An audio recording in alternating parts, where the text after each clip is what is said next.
ताज्या बातम्यांसाठी पाहत रहा तीचा सागर न्यूज। पडळकरांच्या राजीनाम्याची मागणी, महायुतीतील नेतेच आक्रमक। सांगलीत भाजप आमदार गोपीचंद पडळकर यांच्या विरोधात आता महायुतीतीलच राष्ट्रवादी काँग्रेस अजित पवार गटाचे नेते आक्रमक झाले। जतच्या विकासाबाबत पडळकर यांनी केलेल्या घोषणांची पूर्तता झाली नसल्याचा आरोप करत राष्ट्रवादीचे नेते तमन गौंडा, रवी पाटील यांनी पडळकर यांच्या आमदारकीच्या राजीनाम्याची मागणी केली। उमदी एमआयडीसीसाठी जागा आणि निधीची व्यवस्था नसल्याचा दावा तमन गौंडा पाटील यांनी केला। 3 वेळा जाहिरात देऊनही एकही उद्योग आला नसल्याचा आरोप त्यांनी केला। जत तालुक्यातील 8 गावे आणि 66 वाड्या वस्त्यांना अद्याप टँकरने पाणी पुरवठा सुरू असल्याचंही पाटील म्हणाले।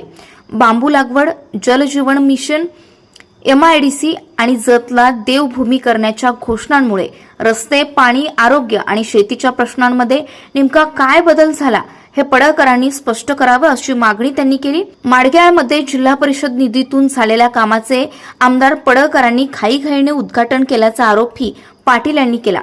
या कार्यक्रमाला जिल्हा परिषदेच्या पदाधिकाऱ्यांना आणि अधिकाऱ्यांना निमंत्रण देण्यात आलं नसल्याचंही त्यांनी सांगितलं। या संपूर्ण प्रकरणाची मुख्यमंत्री आणि दोन्ही उपमुख्यमंत्र्यांकडे तक्रार करणार असल्याचं तमन गौंडा, रवी पाटील यांनी स्पष्ट केलं। आता नेमकं काय होतंय जाणून घेण्यासाठी पाहत रहा तीचा सागर न्यूज। गोपीचंद पडळकरांनी जत तालुक्यातील माडग्याळ गावामध्ये जिल्हा परिषदमधील मंजूर झालेले पशुवैद्यकीय दवाखान्याचे घाईघाईने उद्घाटन, भूमिपूजन केलेले आहे। त्या पशुवैद्यकीय दवाखान्याची इस्टिमेट, त्याची मंजुरी, त्याचे प्लॅन सगळं जिल्हा परिषद मार्फत झालेलं आहे। खरं म्हणजे याचे भूमिपूजन आणि उद्घाटन जिल्हा परिषदचे पशुसंवर्धन सभापती असतील, जिल्हा परिषद अध्यक्ष असतील यांच्या मार्फत होणं आवश्यक होतं आणि कुठलाही अधिकारीसुद्धा या ठिकाणी उपस्थित नाही या उद्घाटनच्या वेळी आणि कुठल्याही पंचायत समितीचे स्थानिक सदस्य उपस्थित नाही आहे।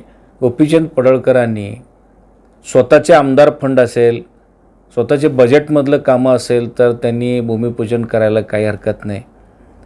दुसऱ्यांनी मंजूर केलेले कामं, दुसरे संस्थेची कामं उद्घाटन करून, भूमिपूजन करून फुकटचे श्रेय घेण्याचे प्रयत्न करायला लागलेत।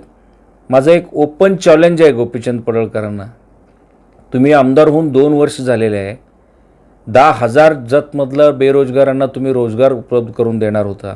2,000 एकरमध्ये एमआयडीसी करणार होते, त्याचे भूमिपूजन करा दम असेल तर तुम्ही, आणि त्याची तारीख सांगा। तुम्ही त्याची एमआयडीसीचं उद्घाटन कधी करणार आहे, त्याची भूमिपूजन करणार आहे, तुम्ही डिक्लेअर केलेले, तुमचे विधानसभेची निवडणुकीतले जाहीरनाम्यातलं आहे आणि आमच्या जतच्या बेरोजगारांना रोजगार देतो म्हणून फसवून तुम्ही मतं घेतलेलं आहे।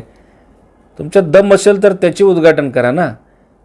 निवळ जिल्हा परिषदचे पशुसंवर्धन दवाखाना, अंगणवाडी आणि उद्या ग्रामपंचायतीतल्या कुठलं तरी वार्डातलं गटरचे उद्घाटन असले तुमच्या लेवल नाही आहे ना।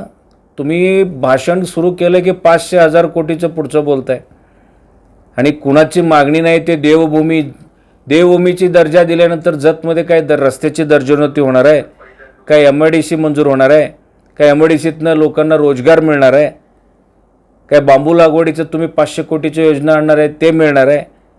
देवभूमीचं डिक्लेअर झाल्यानंतर जत तालुक्याला कुठल्या घटकाला तुम्ही न्याय देणार आहे त्याची स्पष्टता करा, अन्यथा जमत नसेल तर आमच्या तालुक्यातनं तुम्ही मुक्त व्हा आणि राजीनामा द्या।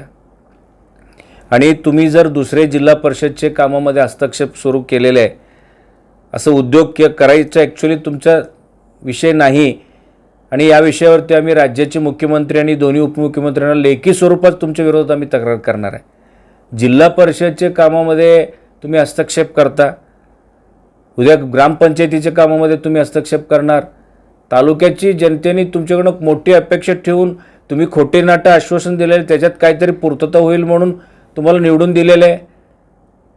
याच्याशिवाय तुम्ही जमत नसेल तर एमआयडीसी वगैरे तुम्ही जे जाहीर केले ते होत नसेल तर राजीनामा द्या आणि दुसऱ्यांनी मंजूर केलेले कामाचं भूमिपूजन करून श्रेय घ्यायचे असले धंदा बंद करावेत।